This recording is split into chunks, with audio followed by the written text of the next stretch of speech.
سورۃ لقمان۔ بسم اللہ الرحمن الرحیم۔ الف لام میم تلک آیات الکتاب الحکیم۔ اس سورہ مبارکہ کی ابتدائی آیات جو ہیں وہ سورہ بقرہ کی ابتدائی آیات سے بہت مشابہ بھی ہیں، اور دوسرے یہ کہ اس میں ایک لطیف فرق ہے، وہ ابھی آپ کے سامنے آ جائے گا۔ تلک آیات الکتاب الحکیم ھدی ورحمۃ للمحسنین الذین یقیمون الصلاۃ ویؤتون الزکاۃ وہم بالآخرۃ ہم یوقنون اولئک علی ھدی من ربہم واولئک هم المفلحون۔ پانچویں آیت تو جو یہاں ہے وہی پانچویں آیت ٹھیک سورہ بقرہ کی ہے، اولئک علی ھدی من ربہم واولئک هم المفلحون۔ پہلی آیت الف لام میم یہاں ہے، پہلی آیت الف لام میم سورہ بقرہ کی بھی ہے۔ نوٹ کیجئے کہ وہاں آیا تھا ھدی للمتقین، یہ تقوی والوں کے لیے جن میں کوئی حق کی طلب ہے، جو چاہتے ہیں نیک راستے پر چلنا، جن میں طلب ہدایت ہے، ان کے لیے ہدایت ہے۔ یہاں ایک لفظ کا اضافہ کیا، اگلی منزل چونکہ بیان ہو رہی ہے، ھدی ورحمۃ للمحسنین، یہ جو بلند ترین منزل ہے، جو احسان کے مقام تک پہنچ جائیں، ان کے حق میں یہ صرف ہدایت ہے، ہدایت نہیں رحمت بھی ہے۔ تو یہاں تقابل اگر کریں گے، الف لام میم ذالک الکتاب لا ریب فیہ ھدی للمتقین، یہاں فرمایا تلک آیات الکتاب الحکیم، یہ ایک بڑی حکمت بڑی کتاب کی آیات ہیں، اور یہ ہدایت ہے اور رحمت ہے محسنین کے حق میں۔ اور یہ محسنین جو ہے قرآن کی اصطلاح کے طور پر، جیسا کہ میں بیان کر چکا ہوں سورہ مائدہ میں، کہ یہ پہلا درجہ ہے اسلام، اس سے اوپر ایمان، اس سے اوپر احسان۔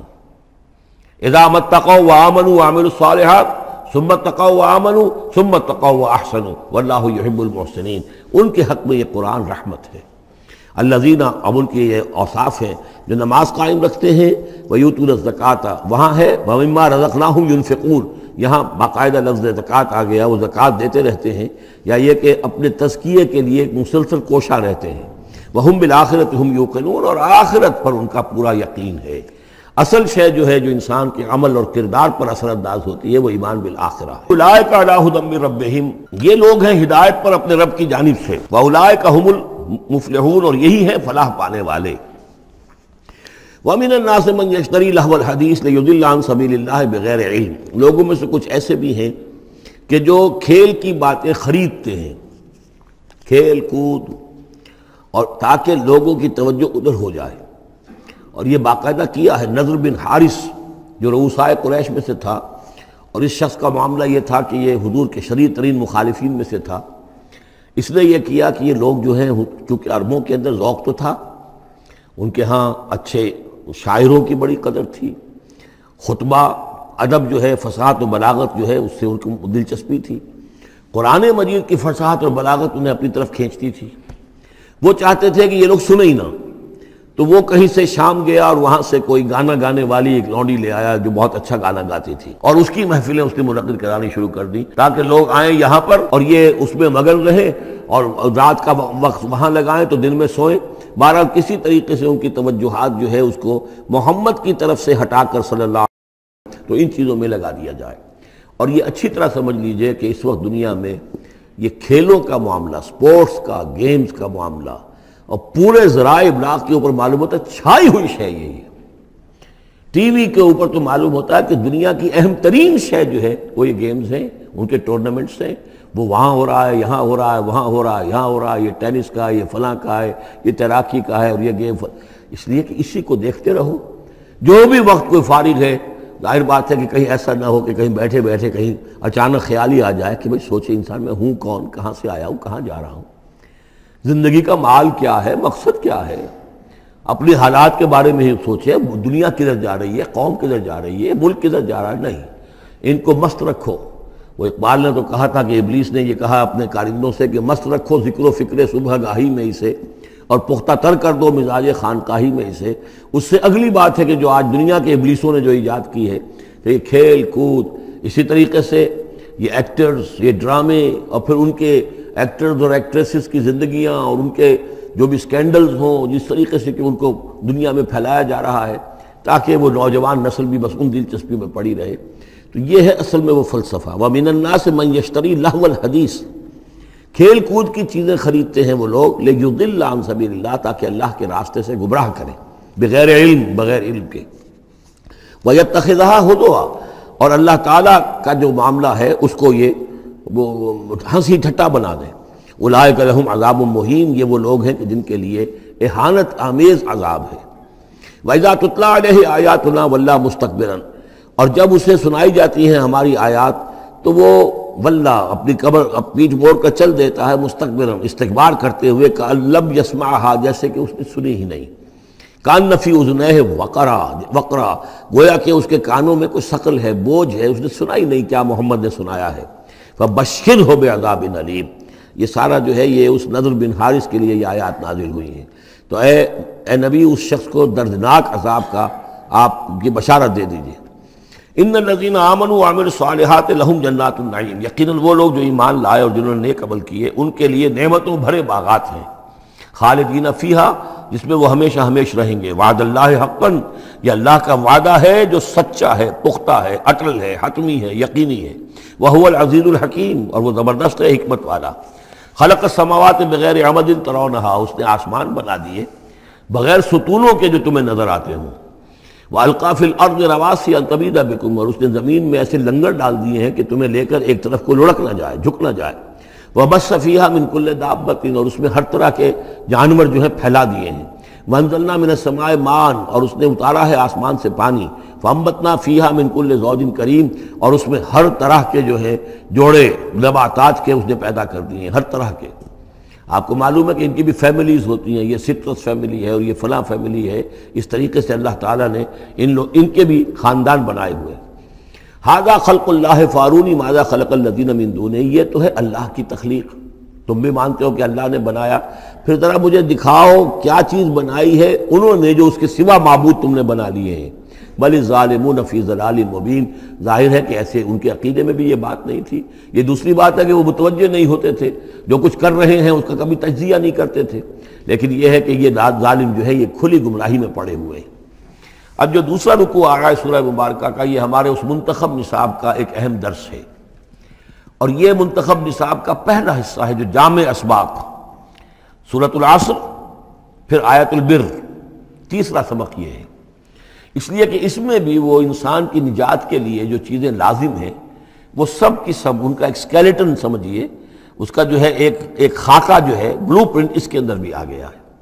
اور یہ اصل میں ایک ایسے شخص کی مثال ہے جو نہ خود نبی تھے نہ کسی نبی کے پیروکار تھے، لیکن وہی جو بات میں نے بارہا آپ سے عرض کی ہے کہ سلیم الطبع انسان، سلیم الفطرت انسان اور سلیم العقل انسان، فطرت کج نہ ہوئی ہو، پرورٹڈ نہ ہو، اور انسان کی عقل جو ہے اس کے اوپر پردے نہ پڑ گئے ہوں، تو انسان کچھ حقائق تک خود پہنچ جائے گا چاہے کسی نبی کی دعوت اس تک نہ پہنچی ہو۔ وہ مقام کیا ہے کہ وہ پہچان لے گا کہ اس کائنات کا ایک خالق ہے، وہ اکیلا ہے، وہی اس کا مدبر ہے، وہی چلا رہا ہے، وہ تمام صفات کمال سے بتمام و کمال متصف ہے۔ پھر یہ کہ اس نے جو ہمیں پیدا کیا ہے تو زندگی صرف یہ زندگی نہیں ہے بلکہ کوئی اور زندگی بھی ہوگی، اس کے پاس لوٹنا بھی ہوگا، ہم اس کی طرف جائیں گے اور پھر ہمیں اپنے اعمال کا محاسبہ وہاں پر فیس کرنا ہوگا اور جزا و سزا ہوگی۔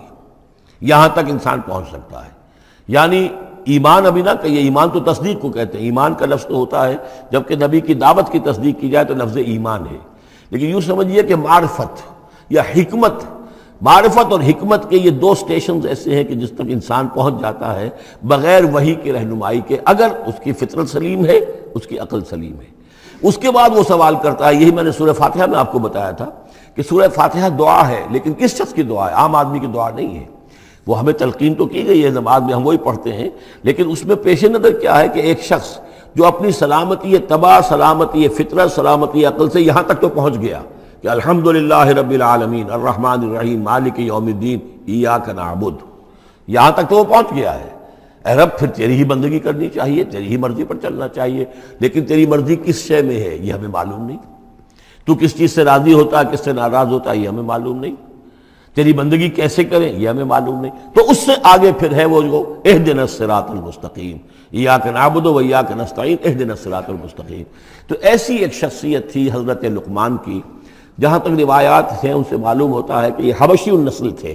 نوبیا ایک جگہ ہے کہ جو سوڈان اور یوں سمجھیے کہ مصر کے تقریباً درمیان یا سرحد پر ہے، وہاں یہ رہتے تھے اور کارپینٹر تھے، لیکن یہ کہ اللہ تعالیٰ ذہانت جس کو بھی چاہے دے دے، لیکن ان کے اندر اللہ تعالیٰ نے وہ ذہانت بھی دی تھی اور وہ سلامتی فکر، سلامتی عقل، سلامتی فطرت، سلامتی قلب، اس کے نتیجے میں وہ اس چیز تک پہنچ گئے تھے، توحید تک.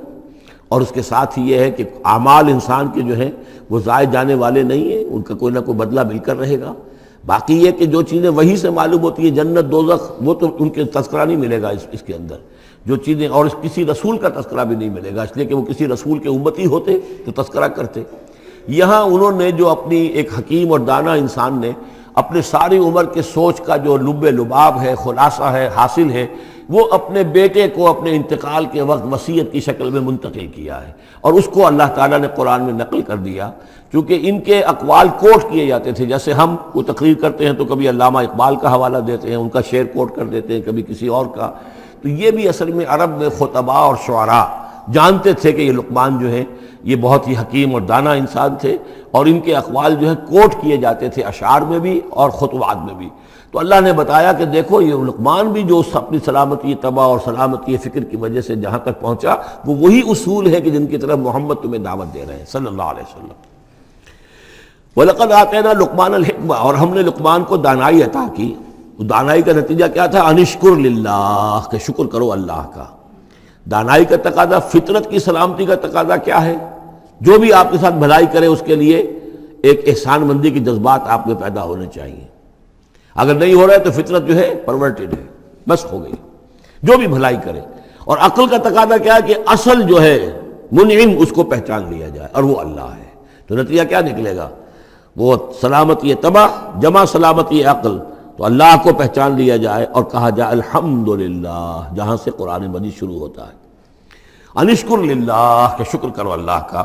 ومن یشکر فانما یشکر لنفسہ، جو کوئی بھی شکر کرتا ہے تو وہ شکر کرتا ہے اپنے ہی بھلے کے لیے، اپنے ہی فائدے کے لیے. ومن کفر فان اللہ غنی حمید، اور جو کفران نعمت کرتا ہے، ناشکری کرتا ہے، تو اللہ تو غنی اور حمید ہے. وَإِذْ قَالَ لُقْمَانُ لِابْنِهِ، اب یہاں سے حضرت لقمان کی وہ نصیحتیں ہیں جو انہوں نے اپنے بیٹے کو کی ہیں، یہاں مذکور نہیں ہے، لیکن مراد یہی ہے کہ انتقال کے وقت. جیسے کہ کوئی شخص دولت مند ہے تو وہ اپنے انتقال کے وقت اپنے بیٹوں کو، یا اگر بیٹا ایک ہی ہے تو اسے بتائے گا کس سے لینا ہے، کس کو دینا ہے، کیا حساب کتاب ہے، کہاں کہاں میرے ایسٹس ہیں. کوئی دفینہ ہے تو بھی بتائے گا کہ میرا وہاں فلاں جگہ پر دولت دفن ہے.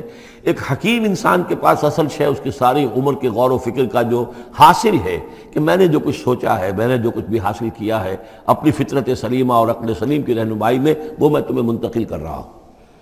وَإِذْ قَالَ لُقْمَانُ لِابْنِهِ وَهُوَ يَعِظُهُ، یاد کرو جب کہ کہا لقمان نے اپنے بیٹے سے اور وہ اسے نصیحت کر رہے تھے. یا بنی لا تشرک باللہ، نمبر 1 اللہ کے ساتھ شرک مت کیجو. ان الشرک لظلم عظیم، یقیناً شرک بہت بڑا ظلم ہے، بہت بڑا ظلم ہے، سب سے بڑی ناانصافی. عربی زبان میں ظلم کہتے ہیں وضع الشیء فی غیر محلہ، کسی شے کو ہٹا کر اس کے اصل مقام سے ہٹا کر کہیں اور رکھ دینا، یہ ظلم ہے. اللہ خالق ہے تنہا، باقی سب مخلوق ہے. اب آپ نے مخلوق میں سے کسی کو اللہ کے برابر کر دیا، یا اللہ کو کسی اعتبار سے گرا کر مخلوق کی صف میں لا کے کھڑا کر دیا، تو اس سے بڑا شرک، اس سے بڑی ظلم، اس سے بڑی ناانصافی، اس سے بڑا ظلم کوئی نہیں. وَإِذْ قَالَ لُقْمَانُ لِابْنِهِ وَهُوَ يَعِظُهُ يَا بُنَيَّ لَا تُشْرِكْ بِاللَّهِ إِنَّ الشِّرْكَ لَظُلْمٌ عَظِيمٌ. اور اس کے بعد فوراً ہی اللہ تعالیٰ نے اپنی طرف سے ایک بات ایڈ کی ہے. یہ چوتھا مقام آ گیا ہے کہ جہاں اللہ کے حق کے فوراً بعد والدین کا حق. ظاہر بات ہے کہ حضرت لقمان کو یہ بات کچھ یعنی مناسب نہیں معلوم ہوئی کہ وہ اپنا حق بھی بیان کریں، لہذا اس کی تکمیل کر دی ہے اللہ تعالیٰ نے. وَوَصَّيْنَا الْإِنسَانَ بِوَالِدَيْهِ، اور ہم نے وصیت کی انسان کو اس کے والدین کے بارے میں، اور والدین میں سے بھی خاص طور پر والدہ، اس لیے کہ زیادہ مشقت وہ جھیلتی ہے، زیادہ تکلیفیں بچوں کی پرورش میں ماں کو برداشت کرنی پڑتی ہے. وَوَصَّيْنَا الْإِنسَانَ بِوَالِدَيْهِ حَمَلَتْهُ أُمُّهُ وَهْنًا عَلَى وَهْنٍ، اسے اٹھائے رکھا، وہ جو حمل ہے اس کے اپنے جسم کے اندر اٹھائے رکھا اس نے اس کو، وہنن علی وہنن، کمزوری پر کمزوری جھیل کر. وفصالہ فی عامین، پھر اس کا دودھ چھڑانا ہوا 2 سال میں سے. پھر یہ کہ پہلے 9 مہینے تو جونک کی طرح اس کے جسم کے اندر خون چوستا رہا، اور اس کے بعد پھر جو ہے دودھ اس کا جو ہے پیا ہے، تو وہ بھی اس کی توانائیاں اور اس کی قوت ہی ہے کہ جو دودھ کی شکل میں اس کے لیے غذا بنی ہے. انشکر لی ولوالدیک، کہ شکر کرو میرا اور اپنے والدین کا، الی المصیر، اور میری طرف تم کو لوٹ کر آنا ہے. اب دیکھیے جیسے میں نے وہاں عرض کیا تھا کہ سورہ عنکبوت میں اور اس میں بڑی مناسبت ہے ان دو میں. وہ مضمون اب یہاں بھی آ رہا ہے کہ اگر یہ دو حق ٹکرا جائیں، ایک حق اللہ کا ہے شرک نہ کیا جائے، ایک حق والدین کے ساتھ حسن سلوک ہے، اب یہ ٹکرا گئے، والدین کہہ رہے ہیں شرک کرو، اب کیا کریں؟ وَإِن جَاهَدَاكَ عَلَىٰ أَن تُشْرِكَ بِي مَا لَيْسَ لَكَ بِهِ عِلْمٌ، اگر وہ تم سے جہاد کریں، تم پر دباؤ ڈالیں، تم سے لڑیں، تم سے جھگڑیں اور تمہیں مجبور کریں کہ تم شریک کرو اور شرک کرو میرے ساتھ ایسی چیز کا کہ جس کا تمہارے پاس کوئی علم نہیں ہے، فَلَا تُطِعْهُمَا، تو ان کا کہنا مت مانو۔ وہاں پر بھی یہ مضمون آ چکا، یہاں دوبارہ آ گیا کہ ان کے حقوق ایک حد تک ہیں، اس سے آگے بڑھ کر وہ اللہ کے حقوق پر ڈاکہ ڈالنے لگے، بازی بازی بارش بابا ہم بازی، ان کے حقوق اللہ کے حقوق کے برابر نہیں ہو سکتے، ان کے حقوق اللہ کے حقوق سے فائق نہیں ہو سکتے، اس کے نیچے نیچے ہیں، تو شرک نہیں۔ البتہ یہاں یہ ذہن میں رکھیے کہ شرک صرف بت پرستی کو نہیں کہتے، لا تشرک، شرک کی کوئی قسم بھی ہو۔ اب اللہ کے کسی ایک حکم کو اگر والدین کہتے ہیں توڑو، اس کا کیا مطلب ہے؟ یہ شرک کا حکم دے رہے ہیں، اس لیے کہ آپ نے والدین کے کہنے پر اللہ کے حکم کی خلاف ورزی کی، اس کا مطلب ہے کہ آپ نے مطاع اور معبود والدین کو بنا لیا۔ نفس کے کہنے پر آپ حرام کے اندر منہ مار رہے ہیں تو آپ کا جو حرام جو دولت ہے وہ آپ کا معبود ہے اور آپ کا نفس آپ کا معبود ہے۔ ارأیت من اتخذ الہہ ہواہ، کیا تم نے دیکھا اس شخص کو جس نے اپنی خواہش نفس کو اپنا معبود بنا لیا؟ تو شرک کا مفہوم جو ہے اس کا پورا وسیع مفہوم، اور جیسا کہ اس سے پہلے بھی تذکرہ ہو چکا ہے، اس پر الحمدللہ کہ میں نے تقریباً 20 سال پرانی بات ہے یہ کہ میں نے اقسام حقیقت و اقسام شرک پر 6 گھنٹے کے کیسٹس جو ہیں میرے وہ ریکارڈڈ ہیں اور موجود ہیں۔ تو اس حوالے سے اس کو یہ نہیں سمجھنا چاہیے کہ شرک سے مراد صرف بت پرستی ہے۔ وَإِن جَاهَدَاكَ عَلَىٰ أَن تُشْرِكَ بِي مَا لَيْسَ لَكَ بِهِ عِلْمٌ فَلَا تُطِعْهُمَا، لیکن دیکھیے یہ ہے اللہ تعالیٰ کی تعلیم، اس کے اندر کیا توازن ہے۔ اس کا یہ مطلب نہیں ہے کہ والدین کے سارے حقوق ہی ساقط ہو گئے۔ اگر والدین مشرک ہیں، تمہیں شرک کرنے کا حکم دے رہے ہیں تو ان کا یہ حکم تو نہیں مانو گے، لیکن ان کے ساتھ حسن سلوک پھر بھی کرنا ہے۔ والد تو ہے نا، وہ والدہ تو ہے نا، وَصَاحِبْهُمَا فِي الدُّنْيَا مَعْرُوفًا، دنیا میں ان کے ساتھ رہو بہتر انداز میں، صحیح انداز میں، خدمت ان کی کرو، اگر انہیں ضرورت ہے تو اپنا مال ان پر خرچ کرو۔ اس کے اندر یہ نہیں ہوگا کہ سارے حقوق ساقط ہو گئے، اب انہیں گالیاں دینی شروع کر دو یا ان کو جو ہے ستانا شروع کر دو، نہیں۔ لیکن اگر وہ اللہ کے حکم کے خلاف کوئی حکم دیتے تو مت مانو۔ وَاتَّبِعْ سَبِيلَ مَنْ أَنَابَ إِلَيَّ، اور پیروی کرو اس شخص کے راستے کی کہ جو میری طرف اپنا رخ کر چکا ہے۔ یعنی والدین کا اتباع نہیں ہے، والدین کی اطاعت نہیں ہے، والدین کے ساتھ حسن سلوک ہے۔ اطاعت ہوگی اگر اللہ کی اطاعت کے مطابق، اس کے دائرے کے اندر تو اطاعت بھی ہوگی، لیکن بالفعل اور آزادانہ کوئی اطاعت نہیں والدین کی۔ کہیں بھی قرآن مجید میں نہیں آیا اپنے والدین کی اطاعت کرو۔ کیا حکم دیا گیا؟ حسن سلوک، نیک سلوک، ان کی ضرورت، ان کی خبر گیری ہے، ان کی خدمت ہے، ان کی ضروریات کا لحاظ رکھنا، اس کا حکم ہے۔ باقی پیروی کرو اس شخص کی جس نے اپنا رخ میری طرف کر لیا ہے، وہ کوئی بھی ہے۔ پہلے انبیاء ہوتے تھے، انبیاء کی پیروی کرو، اب انبیاء نہیں ہیں، انبیاء کے خادم ہیں۔ انبیاء کی امتوں میں جو شخص بھی اٹھا ہے دین کی دعوت لے کر، جس نے اپنا رخ کر لیا ہے، جس نے کہا میں چل رہا ہوں اللہ کے راستے میں، کون میرا ساتھی بنتا ہے، تو پیروی کرو اس کی۔ وَاتَّبِعْ سَبِيلَ مَنْ أَنَابَ إِلَيَّ، پیروی کرو اس شخص کے راستے کی جس نے اپنا رخ میری طرف کر لیا ہے۔ ثُمَّ إِلَيَّ مَرْجِعُكُمْ، پھر میری ہی طرف تم سب کا لوٹنا ہے۔ والدین بھی یہیں آ جائیں گے میرے پاس، تم بھی آ جاؤ گے۔ فَأُنَبِّئُكُم بِمَا كُنتُمْ تَعْمَلُونَ، پھر میں تمہیں جتلا دوں گا جو کچھ کہ تم کرتے رہے تھے۔ اب یہاں بیچ میں جو آگے اللہ کی طرف سے آگے آئی، حضرت لقمان کی نصیحت صرف ابھی ایک آئی تھی، یا بنی لا تشرک باللہ ان الشرک لظلم عظیم، اے میرے بچے شرک مت کرنا اللہ کے ساتھ، اس لیے کہ شرک جو ہے بہت بڑا ظلم ہے، بہت بڑی ناانصافی ہے۔ دوسری وصیت ان کی کیا ہے؟ یا بنی انہا ان تک مثقال حبۃ من خردل فتکن فی صخرۃ او فی السماوات او فی الارض یأت بها اللہ ان اللہ لطیف خبیر، اے میرے بچے عمل، خواہ وہ نیکی کا ہو خواہ بدی کا ہو، انہا، ہا کی ضمیر ہے عمل کی طرف، عمل خواہ ایک رائی کے دانے کے ہم وزن ہو۔ اب یہ سب سے چھوٹی چیز، رائی کا دانہ، فتیلہ، نقیرہ، یہ 3 چیزیں آتی ہیں قرآن مجید میں عام طور پر چھوٹی شے کے لیے، لا یظلمون فتیلہ، لا یظلمون نقیرہ، اور یہ کہ رائی کا دانہ، رائی کا دانہ بہت چھوٹا، تو چاہے وہ نیکی یا بدی ہو، رائی کے دانے کے ہم وزن، اور پھر فتکن فی صخرۃ، وہ کسی پہاڑ کی، کسی چٹان کے پیٹ میں جا کر، کسی کھو کے اندر جا کر وہ عمل کیا گیا ہو، او فی السماوات، یا آسمانوں میں کیا گیا ہو۔ اب تو آسمانوں میں ہے نا، آپ خلا میں جا کر وہ عمل کر رہے ہیں، تو پھر اب تو انسان جو ہے وہاں تک پہنچ گیا ہے.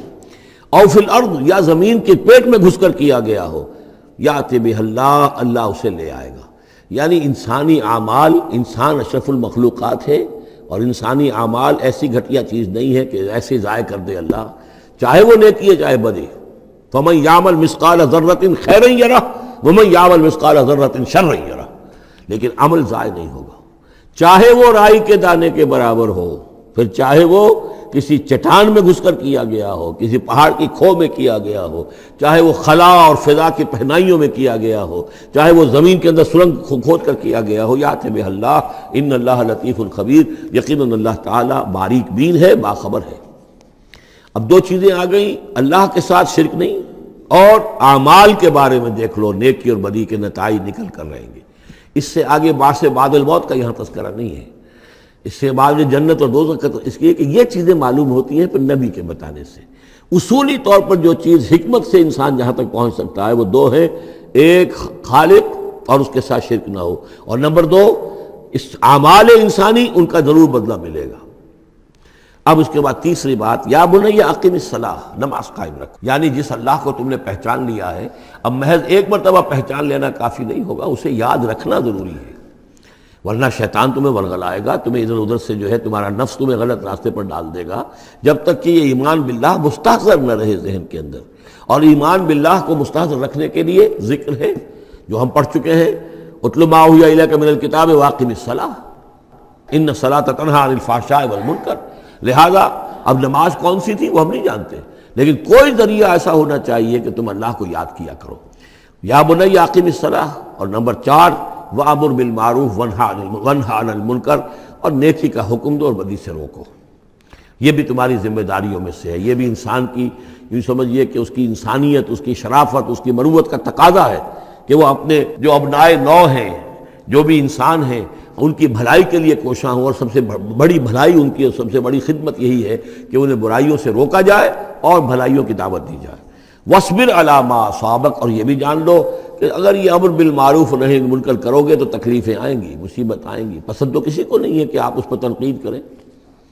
اگر آپ کسی بچے کو بھی سڑک پر کھیل رہا ہو، گلی میں کھیل رہا ہو، اگر آپ اس سے کہہ دیں کہ بیٹے یہ کوئی کرکٹ کھیلنے کی جگہ نہیں ہے، کسی کی گاڑی کا شیشہ توڑو گے تم، تو آپ دیکھ لیجئے پھر کیا آپ کا وہ اس کو کیا جواب دے گا آپ کو. اسی لیے آپ بولتے ہی نہیں ہیں کہ اب نصیحت لے کر وہاں سے نکل جائیں. تو کسی کو بھی نصیحت پسند نہیں ہے، حق کڑوا ہے.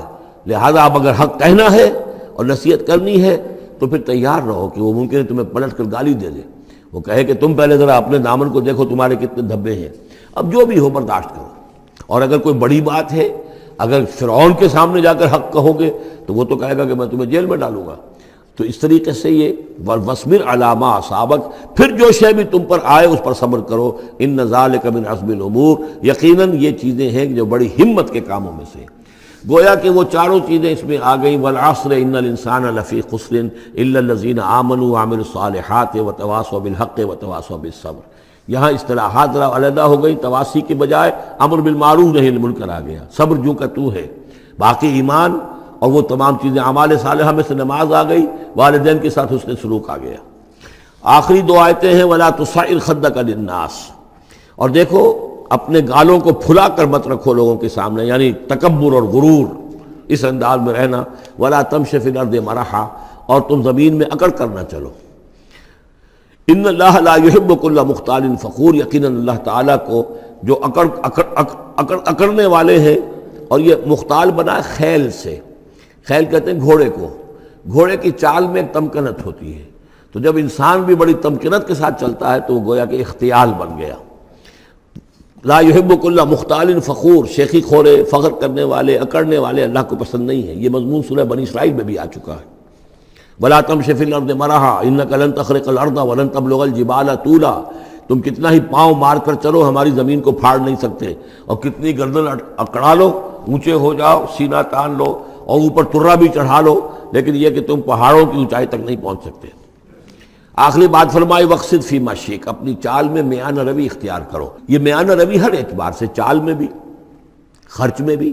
وَالَّذِينَ إِذَا أَنفَقُوا لَمْ يُسْرِفُوا وَلَمْ يَقْتُرُوا وَكَانَ بَيْنَ ذَلِكَ قَوَامًا. یہ ایک میچور شخصیت کا کہ اس کے اندر ہر اعتبار سے معلوم توازن ہو، انتہا پسندی کسی بھی اعتبار سے نہ ہو. وَاقْصِدْ فِي مَشْيِكَ، وغضض من صوتک، اور اپنی آواز کو پست رکھو۔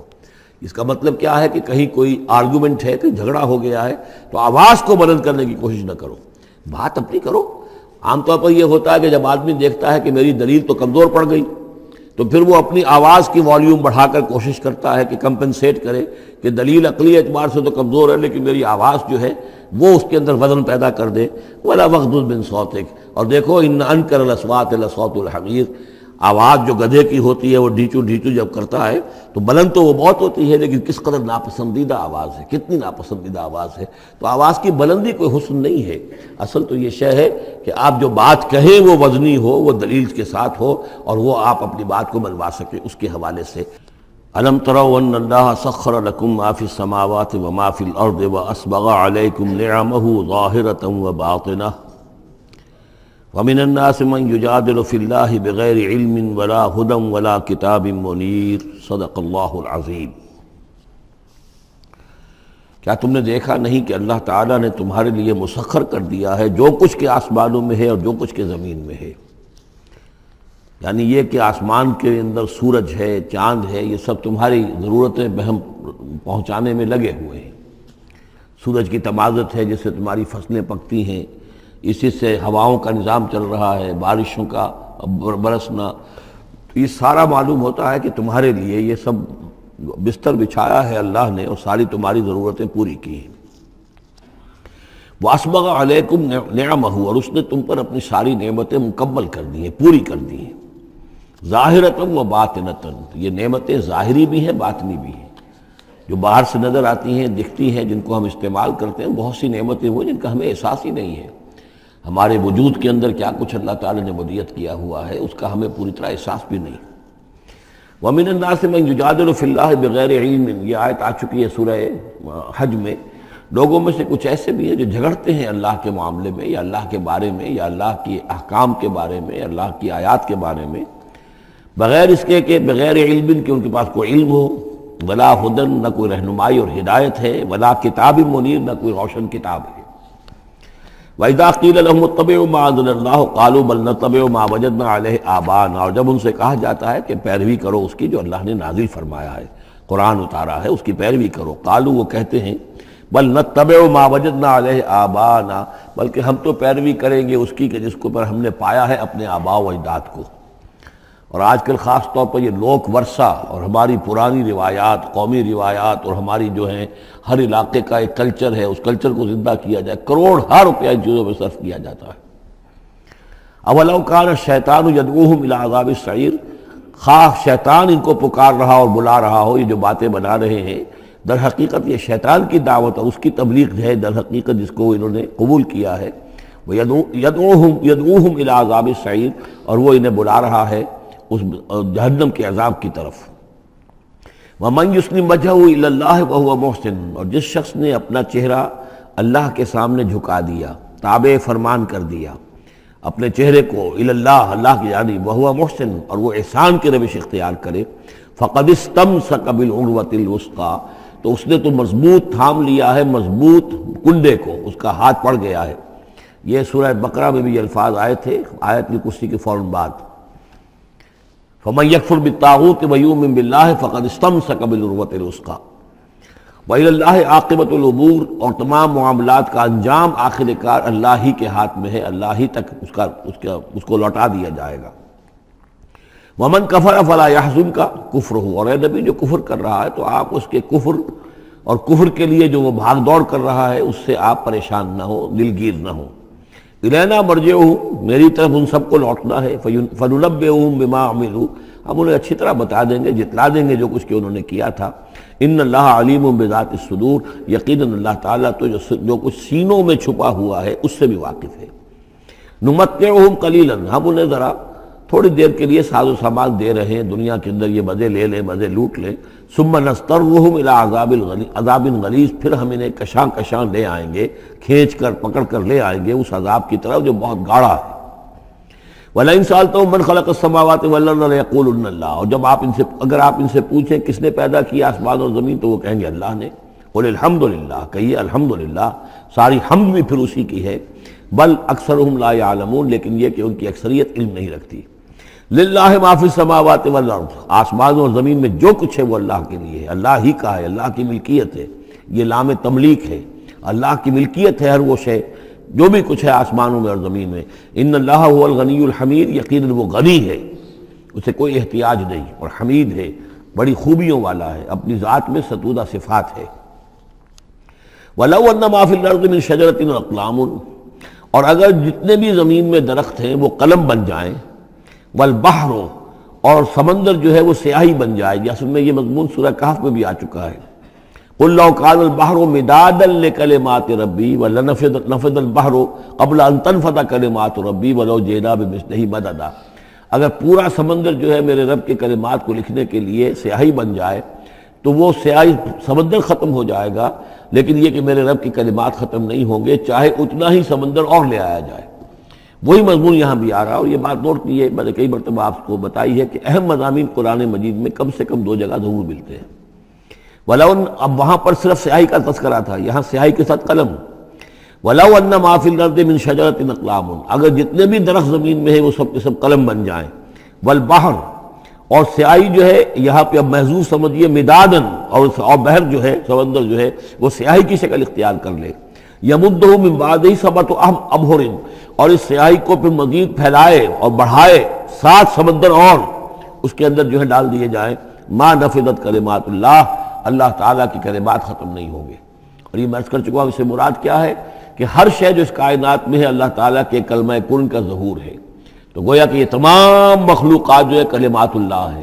اس اعتبار سے ظاہر بات ہے کہ احصاء کرنا ممکن ہی نہیں، اور آج کچھ نہ کچھ ہمیں اندازہ ہے کہ یہ کائنات کتنی وسیع و عریض ہے۔ ابھی تک بڑی سے بڑی ٹیلیسکوپس ایجاد کرنے کے باوجود trillions and trillions and trillions of light years تک تو ہم نے دیکھ لیا ہے، لیکن کائنات کا سرا ابھی ہمیں نظر نہیں آیا کہ شروع کہاں ہوتی ہے ختم کہاں ہوتی ہے۔ تو اس سے اندازہ کریں اللہ تعالیٰ کی خلاقی کا اور اس کی مخلوقات کتنی ہیں۔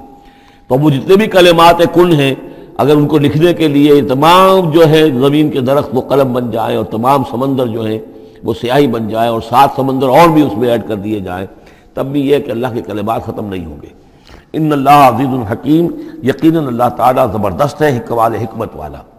اب ادھر تو اس میں تو اللہ تعالیٰ کی تخلیق کی وسعت اور عظمت کا تذکرہ ہو گیا۔ اب اس کا جو اس کے انتظام کا معاملہ، اس کی تدبیر جو ہے، اس میں کس قدر یسر ہے، کتنی آسانی ہے، کتنی سہولت ہے اس کے لیے۔ یعنی اس کائنات کو، جیسے کہ سورہ بقرہ میں آیت الکرسی میں بھی آیا تھا، وَلَا يَئُودُهُ حِفْظُهُمَا، یہ آسمانوں اور زمین کی حفاظت اس پر کوئی بھاری نہیں ہے، مشکل نہیں ہے، اس کو جو ہے اس کے تھامنے میں، اس کے چلانے میں کوئی اس کے لیے یہ کام بوجھل نہیں ہے، وزنی نہیں ہے۔ وَلَا يَئُودُهُ حِفْظُهُمَا وَهُوَ الْعَلِيُّ الْعَظِيمُ، تو اسی کو یہاں فرمایا مَا خَلْقُكُمْ وَلَا بَعْثُكُمْ إِلَّا كَنَفْسٍ وَاحِدَةٍ، تم سب کو پیدا کرنا اور تم سب کو دوبارہ پیدا کر لینا اللہ تعالیٰ کے لیے ایسے ہی جیسے ایک نفس کا پیدا کر دینا، اللہ کے لیے یہ اتنا یسیر ہے۔ ان اللہ سمیع بصیر، یقیناً اللہ تعالیٰ سمیع ہے اور بصیر ہے۔ تو گویا کہ ایک ہے اللہ کی تخلیق کی وسعت و عظمت، وہ تو کلمات الہی، اور ایک ہے اللہ تعالیٰ پر یہ کتنا ہلکا ہے، اہون علیہ، یہ اس کے لیے بہت آسان ہے، یسر اور سہولت اللہ تعالیٰ اس کے انتظام کو اور اس کو جو لے کر چل رہا ہے وہ اس پر بھاری نہیں۔ الم تری ان اللہ یولج اللیل فی النہار، کیا تم دیکھتے نہیں کہ اللہ تعالیٰ رات کو پرو لاتا ہے دن میں، ویولج النہار فی اللیل، اور دن کو پرو لاتا ہے رات میں۔ اب یہ ایک تو اس کا مفہوم یہ ہو سکتا ہے کہ جیسے ایک ڈوری ہے، اور اس ڈوری کے اندر اگر آپ نے دانے ڈالے ہوئے ہیں، تسبیح میں ایک سیاہ ہے ایک سفید، ایک سیاہ ایک سفید، سیاہ کے بعد سفید، سفید کے بعد سیاہ، یہ تو آتا چلا جائے گا۔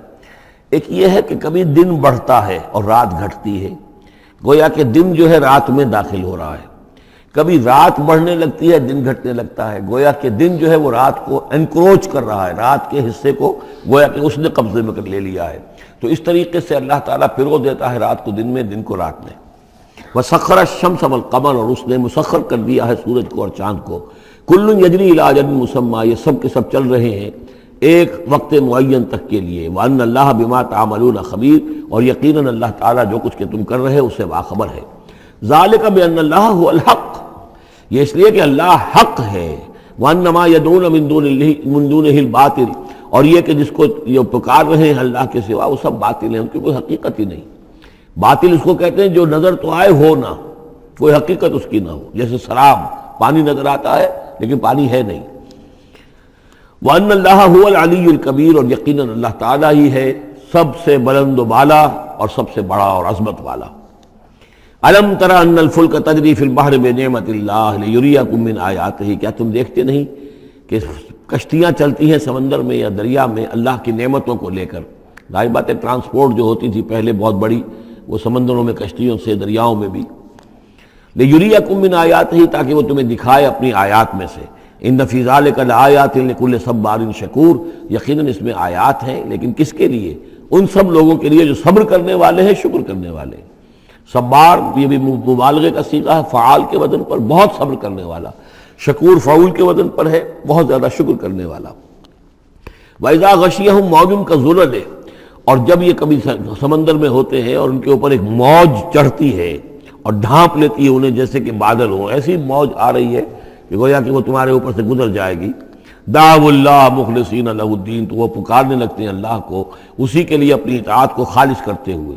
فلما نجاہم من البر، اور جب اللہ انہیں نجات دے کر لے آتا ہے خشکی پر، فمنہم مقتصد، تو ان میں سے کچھ وہ لوگ ہیں کہ جو بیچ کی چال پر چلتے ہیں، یعنی یہ کہ اکثر و بیشتر جو ہیں وہ پھر شرک کی راہ اختیار کر لیتے ہیں۔ وما یجحد بآیاتنا الا کل ختار کفور، اور ہماری آیات کا انکار نہیں کرتے مگر وہی جو قول کے جھوٹے ہیں اور ناشکر ہیں۔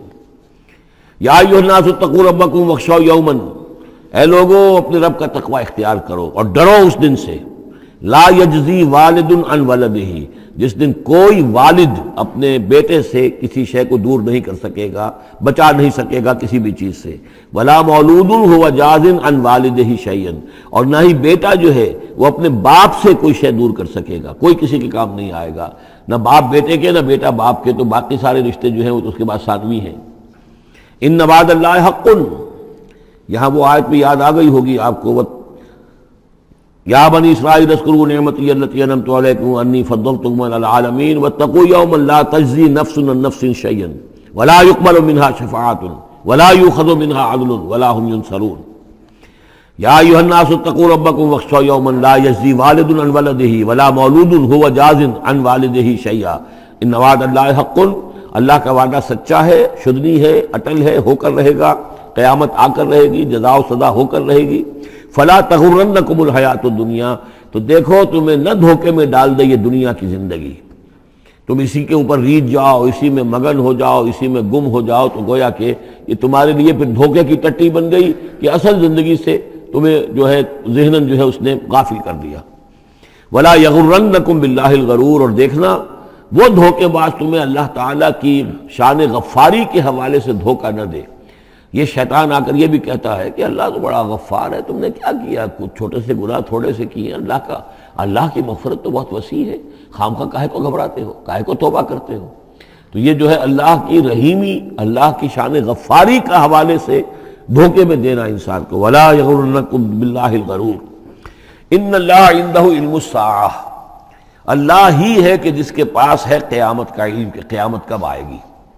ساعہ اور قیامہ، اس کے فرق کو ذہن میں رکھیے۔ گھڑی وہ معین گھڑی جب کہ زلزلہ ہوگا اور یہ اجرام سماویہ جو ہیں وہ ایک دوسرے سے ٹکرائیں گے اور پہاڑ جو ہیں روئی کے گالوں، یہ ساعہ ہے جس میں کہ ہلاکت ہوگی دنیا کی آخری۔ اور پھر باعث بادل موت کے بعد جو دن آنا ہے وہ قیامہ ہے۔ قیام کہتے ہیں کھڑے ہونے کو، اس دن کھڑے ہوں گے لوگ اور حاضر ہوں گے اپنے رب کے حضور میں۔ تو عام طور پر ہم قیامت کا لفظ جب بولتے ہیں تو ساعت کی جگہ پر بولتے ہیں۔ قرآن کی جو پرٹیکولر اپنی ٹرمینالوجی ہے اس میں یہ ساعہ ہے، وہ گھڑی کہ جس میں ہلچل ہوگی اور یہ جو بھی کچھ ہونا ہے جس کا کہ نقشہ کھینچا گیا، القاریہ والقاریہ وما ادراک ما القاریہ، یہ ہے الساعہ۔ لیکن پھر جب باعث بعد الموت کے بعد جب کھڑے ہونا ہے قبروں سے نکل کر اللہ کے حضور میں، تو یہ ہوگا قیامہ، کھڑے ہونے کا دن۔ ان اللہ عندہ علم الساعہ، وہ ساعت کب آئے گی اس کا علم صرف اللہ کے پاس ہے۔ وَيُنَزِّلُ الْغَيْثَ، وہی بارش برساتا ہے۔ وَيَعْلَمُ مَا فِي الْأَرْحَامِ، وہ جانتا ہے جو کچھ کے رحموں میں ہے، ماں کے پیٹ میں کیا ہے وہ جانتا ہے۔ وَمَا تَدْرِي نَفْسٌ، اور کوئی جان نہیں جانتی ماذا تکسب غدا، کہ کل وہ کیا کمائی کرے گی۔ وَمَا تَدْرِي نَفْسٌ، اور کوئی جان نہیں جانتی بِأَيِّ أَرْضٍ تَمُوتُ، کہ کس زمین میں اس کی موت واقع ہوگی۔ ایک شخص ہے اپنے ملک سے صرف چند دن کے لیے کہیں باہر گیا، وہیں انتقال ہو گیا، اسے کبھی گمان بھی نہیں ہو سکتا تھا، سال ہر سال سے کہیں مقیم ہے، وہاں موت نہیں آئی، اور کہیں گیا ہے اور وہاں موت آ گئی۔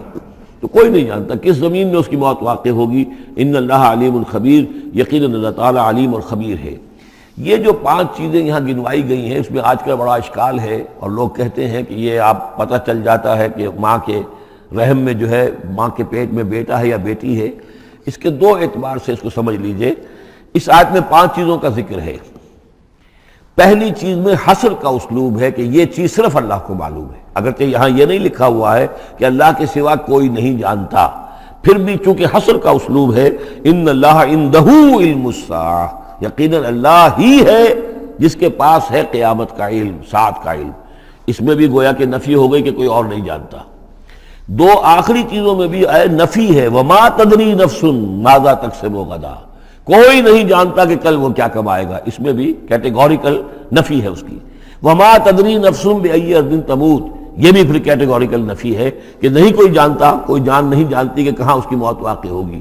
لیکن 2 چیزیں جو ہے کیٹیگوریکل ڈینائل نہیں ہے۔ وَيُنَزِّلُ الْغَيْثَ، اللہ بارش برساتا ہے، یہ کہاں لکھا؟ نہ یہاں اس حصر کا اسلوب ہے، نہ یہ لکھا ہے کہ یہ کام جو ہے صرف اللہ کرتا ہے۔ اسی طرح یعلم ما فی الارحام، اللہ جانتا ہے جو کچھ کے رحموں میں ہے، اب یہ جو نہیں لکھا کہ کوئی اور نہیں جانتا۔ اس اعتبار سے قرآن مجید کے الفاظ جو ہیں ان کے اوپر تو اعتراض وارد ہو ہی نہیں سکتا۔ البتہ اعتراض اگر کچھ وارد ہوتا تو ایک حدیث پر ہوتا ہے۔ حدیث میں یہ آیا ہے کہ حضرت جبرائیل نے جب پوچھا تھا کہ مجھے قیامت کے بارے میں بتائیے، تو اس میں سے ایک روایت میں یہ الفاظ آئے ہیں کہ فی 5 لا یعلمہن الا اللہ، یہ قیامت کا علم جو ہے یہ تو ان 5 چیزوں میں سے ہے جنہیں اللہ کے سوا کوئی نہیں جانتا، اور وہاں حضور نے یہ ساری چیزیں گنوائی ہیں۔ اس کا جو ہے جواب وہ یہ ہے کہ رحم میں کیا ہے اس کا صرف ایک پہلو ہمیں معلوم ہوا ہے کہ وہ بیٹا ہے یا بیٹی ہے، باقی جو کچھ ہے اس کے نہ معلوم کتنے پہلو ہیں، کتنا ذہین ہے، کس قدر فطین ہے، اس کے اندر کیا اوصاف ہے، اس میں کیا صلاحیتیں ہیں، شقی ہے یا سعید ہے، نیکوکار ہوگا بدکار ہوگا، کیا پتہ ہے، یا ہوگا یا ہوگی۔ تو اس سے یہ کہ اس کی جو حدیث کا بھی معاملہ ہے اس کی بھی جو ہے اس کی توضیح موجود ہے، اس پہ کسی گھبرانے کی ضرورت نہیں ہے۔ ان اللہ علیم الخبیر، یقیناً اللہ تعالی علیم اور خبیر ہے۔